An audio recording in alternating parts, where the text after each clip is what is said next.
Assalamualaikum warahmatullahi wabarakatuh. Bismillahirrahmanirrahim. Ashhadu an la ilaha illallah wa ashhadu anna Muhammadur Rasulullah. Allahumma salli ala sayyidina Muhammad wa ala ali sayyidina Muhammad. Rabbi shrah li sadri wa yassir li amri wahlul 'uqdatam min lisani yafqahu qawli. Amin. Bismillahirrahmanirrahim. Salam hormatku, salam sayangku untuk sahabatku semua dimanapun Anda berada. Semoga kita semua selalu di dalam kesehatan di sisi Allah, baik jiwa maupun raga. Amin ya rabbal alamin. Alhamdulillahi rabbil alamin. Materi malam ini kita akan mengkaji dengan judul Jangan Sekutukan Cintaku.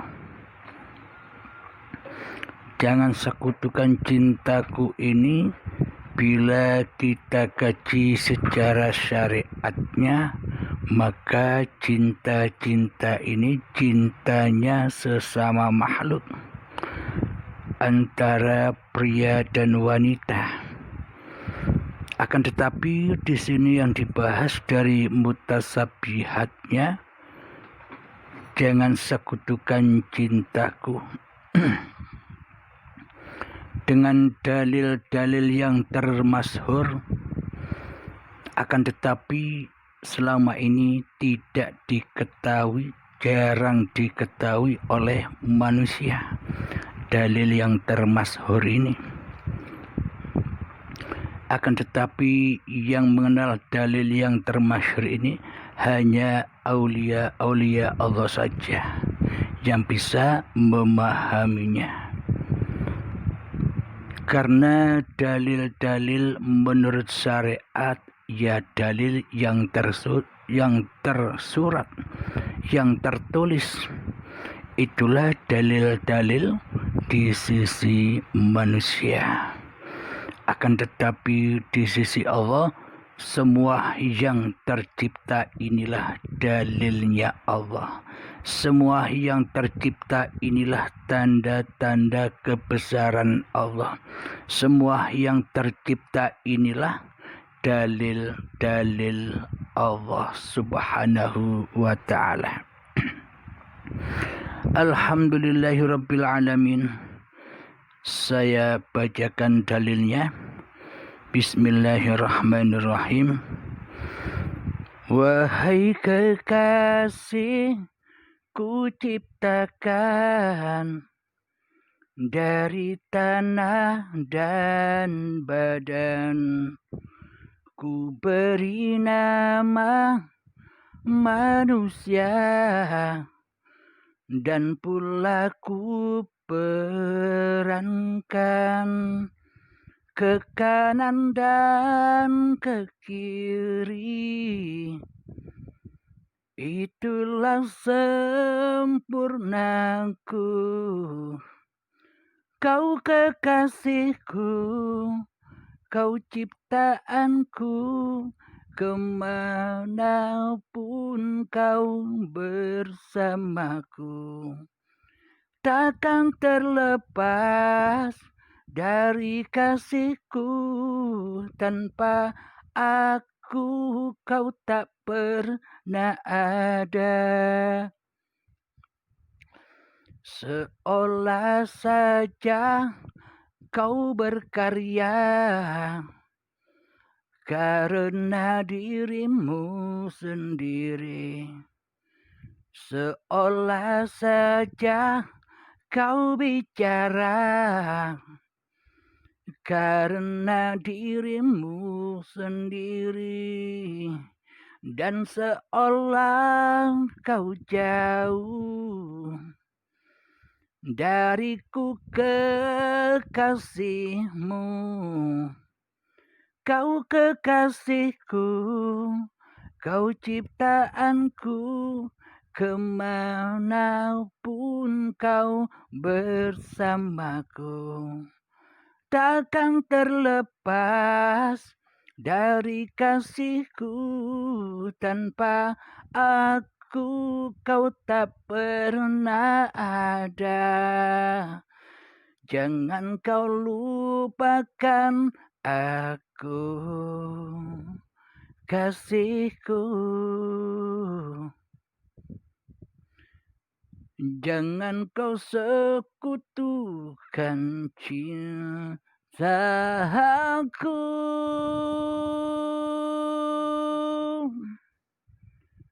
Janganlah kau sekutukan cintaku.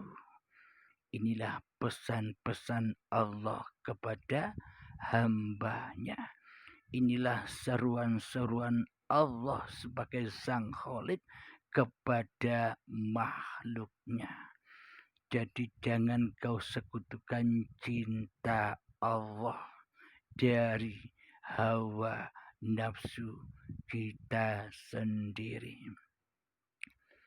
Jadi di dalil ini, di ayat ini ditunjukkan, wahai kekasih,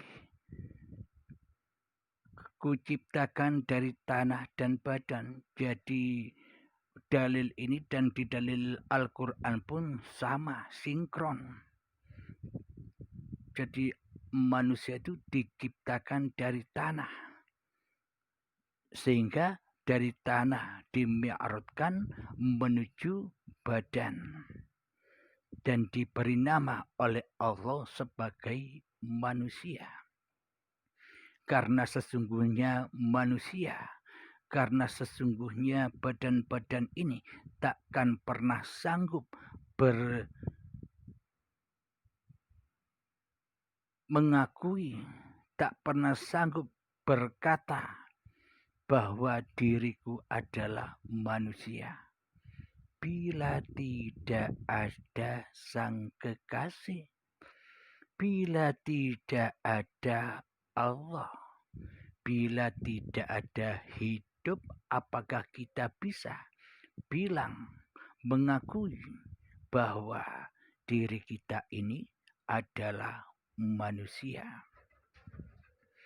Selagi kita di dalam hati kita merasa bahwa diri kita inilah yang hidup, bahwa diri kita inilah yang empunya badan, maka selamanya kita hanyalah berkasih-kasihan, kita hanyalah berpacar-pacaran dengan iblis dan syaitan.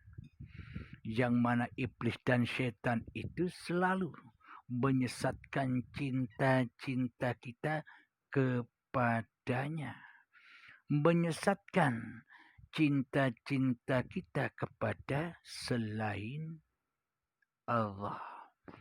Jadi selama ini sang kekasih yang kita aplikasikan di dalam hati kita sebenarnya bukan kepada Allah, akan tetapi kepada syaitan yang terkutuk.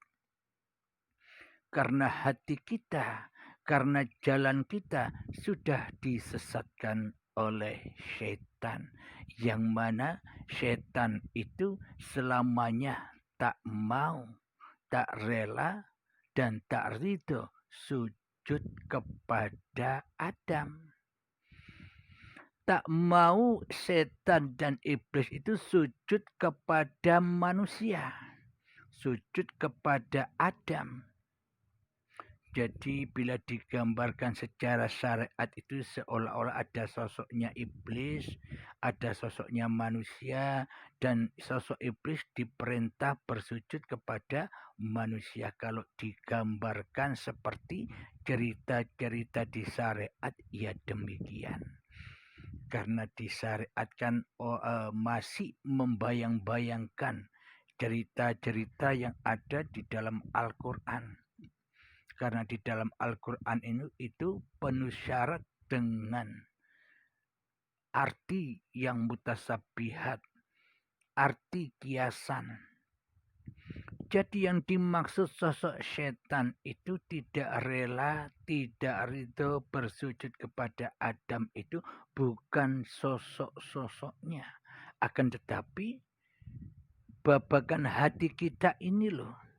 Hawa nafsu kita ini, kita sendiri ini tidak mau, tidak rela, tidak ridho bila dikatakan bahwa diri manusia kita ini tidak ada. Bahwa diri manusia kita ini gaib. Jadi lawannya sifat tidak ada kan wujud. Jadi bila kita mengakui bahwa kita ini beragama Islam, mana bukti iman dan akidah kita selama ini? Bila kita mengakui bahwa diri kita selama ini beragama Islam, mana bukti iman dan akidahnya bahwa yang wujud hanya Allah? Akan tetapi iman dan akidah kita selama ini kan terbalik dari yang sebenar-benarnya. Berdusta dari yang sebenar-benarnya. Berbohong dari yang sebenar-benarnya. Mengkufuri dari yang sebenar-benarnya. Mensekutukan dari yang sebenar-benarnya.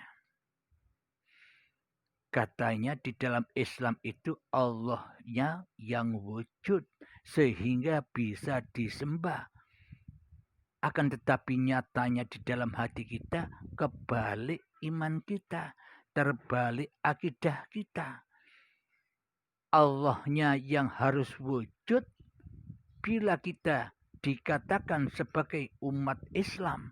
Bila kita ingin selamat menuju kepada Allah, maka Allah harus tetap wujud.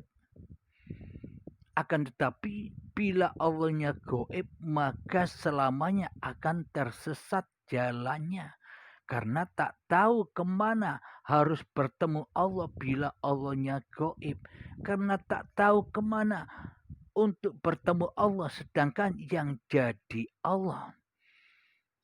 Sedangkan yang ngaku-ngaku jadi Allah dengan tidak sadar ataupun sadar adalah diri kita sendiri selama ini yang ngaku-ngaku jadi Allah.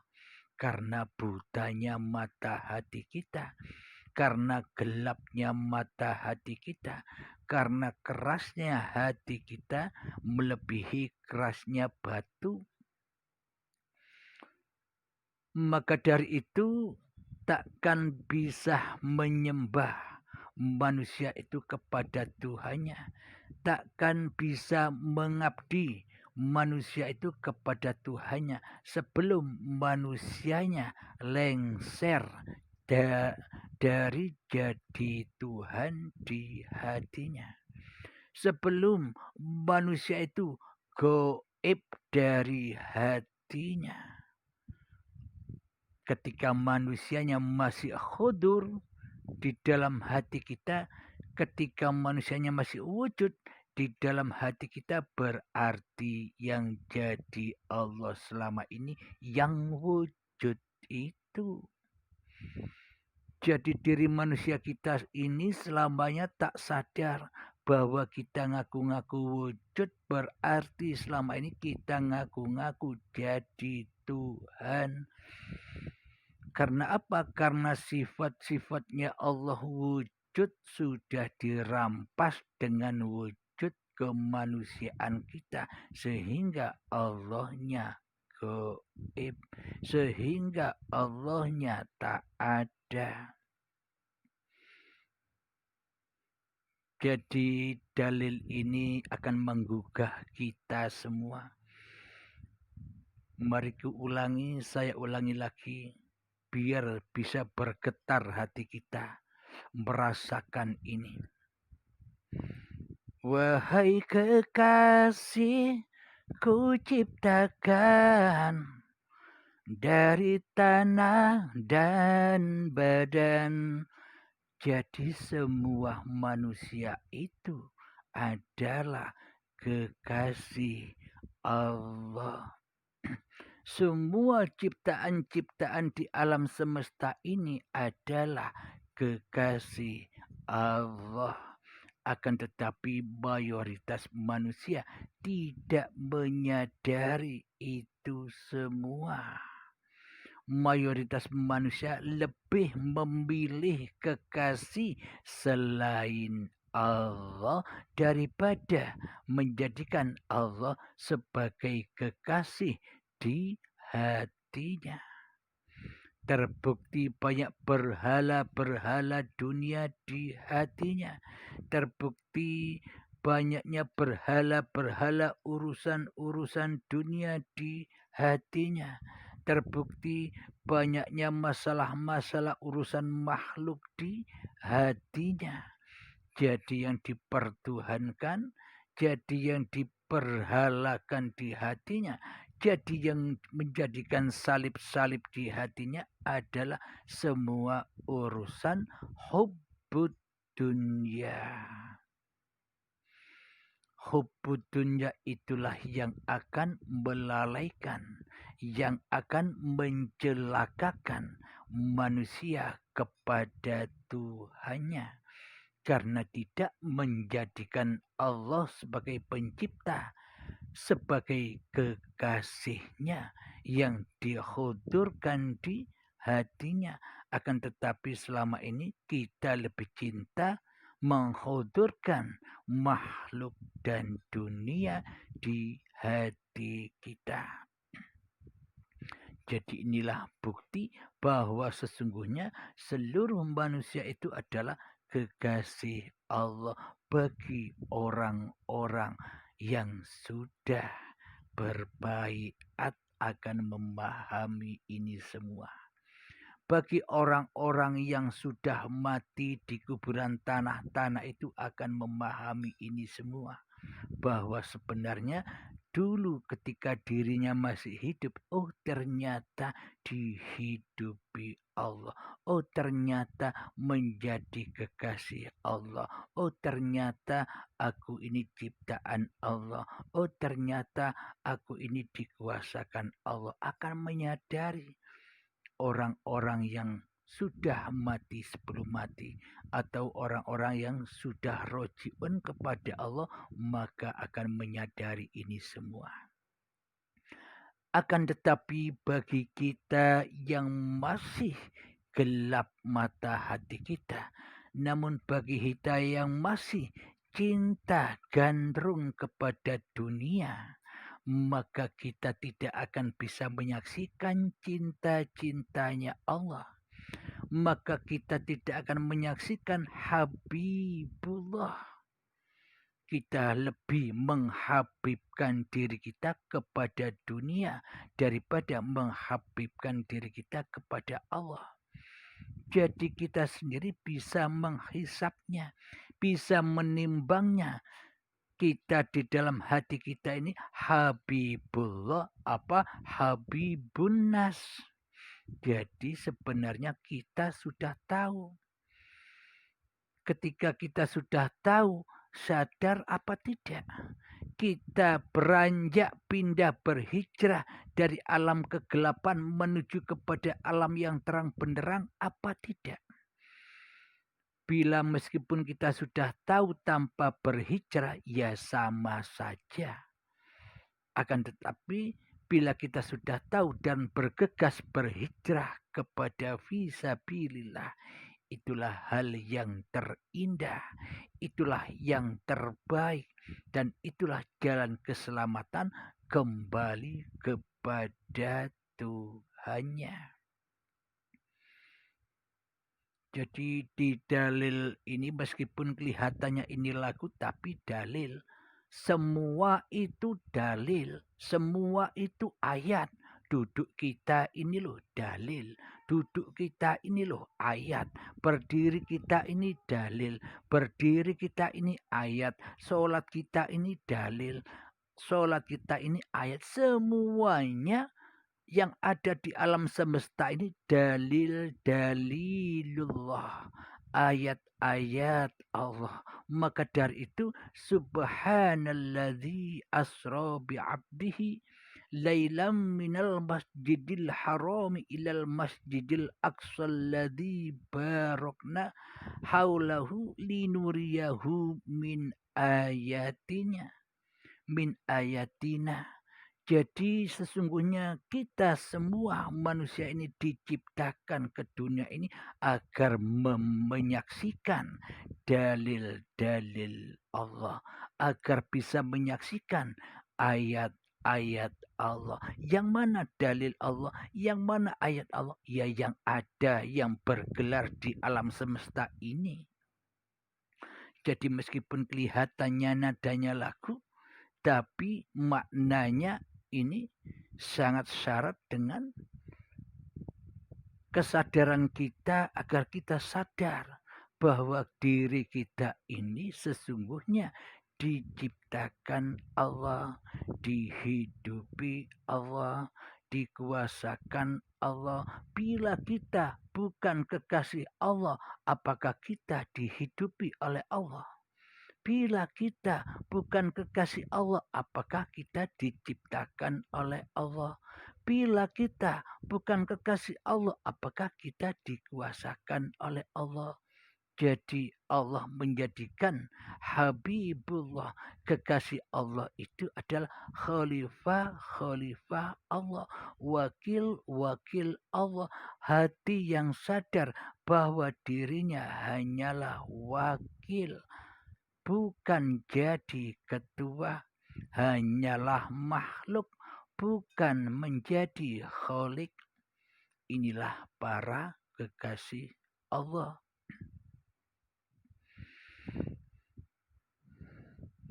Jadi manusia diciptakan oleh Allah dan diperankan oleh Allah ke kiri dan ke kanan, diperankan menjadi antagonis, diperankan sebagai orang penyabar, orang yang baik.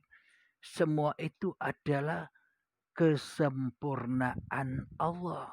Ada hitam dan putih, ada kanan dan kiri, ada atas dan bawah, ada laki dan perempuan, ada baik dan buruk. Tanpa yang berpasangan-pasangan itu Allah tidak sempurna. Jadi dengan terciptanya yang berbeda-beda itu, yang saling berpasang-pasangan itu, itulah tanda kesempurnaan Allah.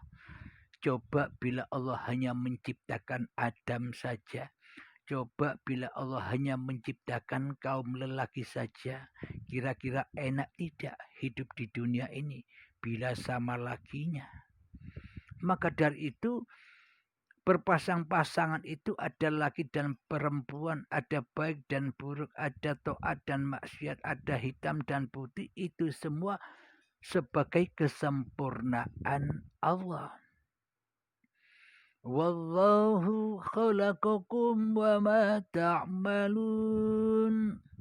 Allah lah pencipta diri manusia kita. Dan Allah lah yang menciptakan apapun peran-peran manusia kita. Jadi inilah orang yang memahami, yang menyadari peran-peran Allah terhadap dirinya. Itulah yang disebut lillahi ta'ala. Itulah yang disebut Habibullah, habaib di sisi Allah. Hakikat yang sebenar-benarnya habaib di sisi Allah itulah hati, iman, dan akidah yang seperti ini. Alhamdulillahirrabbilalamin. Kita lanjutkan kembali isi ayat ini di episode yang akan datang. Alhamdulillah, semoga saya khususnya dan semoga kita semua selalu di dalam Habibullah. Amin ya rabbal alamin. Rabbana atina fid dunya hasanah wa fil akhirati hasanah wa qina adzabannar. Wa sallallahu ala sayyidina Muhammad wa ala alihi wa sahbihi wasallam. Walhamdulillahi rabbil alamin. Assalamualaikum warahmatullahi wabarakatuh.